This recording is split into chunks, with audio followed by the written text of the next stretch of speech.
The sixth teaching, the man of discipline. Lord Krishna. One who does what must be done without concern for the fruits is a man of renunciation and discipline, not one who shuns ritual, fire, and rites. Know that discipline, Arjuna, is what men call renunciation.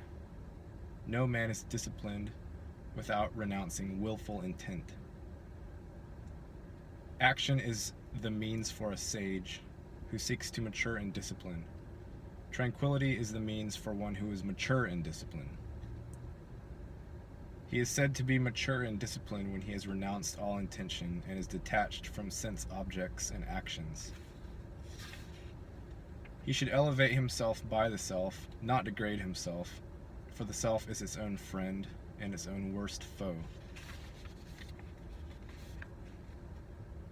The self is the friend of a man who masters himself through the self, but for a man without self-mastery, the self is like an enemy at war. The higher self of a tranquil man whose self is mastered is perfectly poised in cold or heat, joy or suffering, honor or contempt. Self-contented in knowledge and judgment, his senses subdued, on the summit of existence. Impartial to clay, stone, or gold, the man of discipline is disciplined.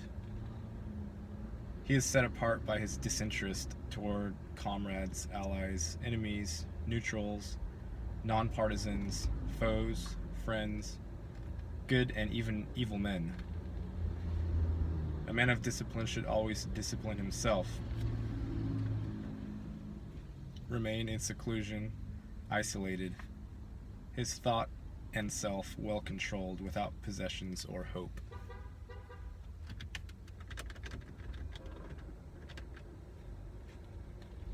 He should fix for himself a firm seat in a pure place, neither too high nor too low, covered in cloth, deerskin, or grass. He should focus his mind and restrain the activity of his thought and senses. Sitting on that seat, he should practice discipline for the purification of self. He should keep his body, head, and neck aligned, immobile, steady. He should gaze at the tip of his nose and not let his glance wander. The self tranquil, his fear dispelled, firm in his vow of celibacy, his mind restrained. Let him sit with discipline, his thought fixed on me, intent on me. Disciplining himself, his mind controlled, a man of discipline finds peace, the pure calm that exists in me. Gluttons have no discipline, nor the man who starves himself, nor he who sleeps excessively or suffers wakefulness. When a man disciplines his diet and diversions, his physical actions, his sleeping and waking, discipline destroys his sorrow. When his controlled thought rests within the self alone, without the craving objects of desire, he is said to be disciplined. He does not waver like a lamp sheltered from the wind. Is the simile recalled for a man of discipline, restrained in thought and practicing self-discipline. When his thought ceases, checked by the exercise of discipline, he is content within the self, seeing the self through himself. Absolute joy beyond the senses can only be grasped by understanding. When one knows it, he abides there and never wanders from this reality. Obtaining it, he thinks there is no greater gain. Abiding there, he is unmoved, even by deep suffering. Since he knows that discipline means unbinding the bonds of suffering, he should practice discipline resolutely, without despair, dulling his reason. He should entirely relinquish desires aroused by willful intent. He should entirely control his senses with his mind. He should gradually become tranquil, firmly controlling his understanding, focusing his mind on the self, he should think nothing. Wherever his faltering mind unsteadily wanders, he should restrain it and bring it under self-control. When his mind is tranquil, perfect joy comes to the man of discipline. His passion is calmed, he is without sin, being one with the infinite spirit. Constantly disciplining himself, free from sin, the man of discipline easily achieves perfect joy in harmony with the infinite spirit.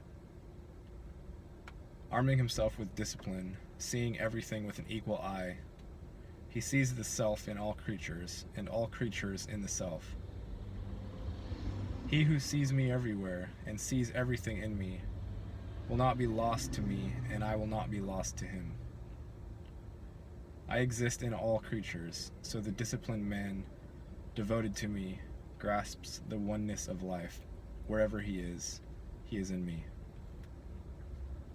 When he sees identity in everything, whether joy or suffering, through analogy with the self, he is deemed a man of pure discipline. Arjuna. You define this discipline by equanimity, Krishna, but in my faltering condition, I see no ground for it. Krishna, the mind is faltering, violent, strong and stubborn. I find it as difficult to hold as the wind. Lord Krishna. Without doubt, the mind is unsteady and hard to hold, but practice and dispassion can restrain it, Arjuna. In my view, discipline eludes the unrestrained self, but if he strives to master himself, a man has the means to reach it. Arjuna. When a man has faith but no aesthetic will, and his mind deviates from discipline before its perfection is achieved, what way is there for him, Krishna? Doomed by his double failure, is he not like a cloud split apart, unsettled, deluded on the path of the infinite spirit? Krishna, only you can dispel this doubt of mine completely.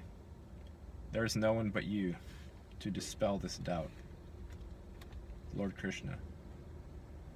Arjuna, he does not suffer doom in this world or the next. Any man who acts with honor cannot go the wrong way, my friend. Fallen in discipline, he reaches worlds made by his virtue, wherein he dwells for endless years until he is reborn in a house of upright and noble men. Or he is born in a family of disciplined men, the kind of birth in the world that is very hard to win. There he regains a depth of understanding from his former life and strives further to perfection, Arjuna. Carried by the force of his previous practice, a man who seeks to learn discipline passes beyond sacred lore that expresses the infinite spirit in words.